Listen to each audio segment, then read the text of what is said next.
Chào các bạn nha, hôm nay mới về một con xe Win. Rất chi là đẹp, rất là sáng. Em sẽ giới thiệu cho các bạn con xe là đời 2005 rồi, rất lâu về rồi. Nếu ai rất muốn xe cũ thì liên hệ cho em. Xe đang nổ nhá, tiền phan sóng. Đấy. Con xe này thì máy của cây C rất chi là tốt, đẹp, rất cao, lên dốc rất khỏe, số ngon, máy ngọt số ngon. Đấy, máy đang nổ nhá. Đấy, các bạn nhìn nhá, máy giờ khô ráo đây. Đấy, chưa ra dầu ra mỡ ra nhất gì cả. Đầu lồng này rất tốt, rất tôi. Đấy, nghe trên máy nhá.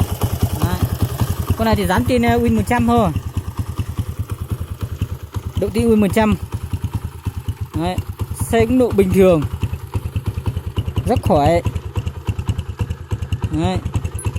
Nếu ai rất thích thì thấy gọi điện cho em 0946 714702 035 24 1702. Em sẽ chào bán con xe này là 8 triệu. Đấy, rất ngon nhá, các bạn nghe tiếng bồ nhá. Đấy, nghe tiếng bồ nhá. Đấy, nó bị táp rồi này, không sao. Đấy. Nếu mà rất thích thì sẽ ủng hộ cho em, hay là bấm nút đăng ký, hay là nút gọi chun. Đấy.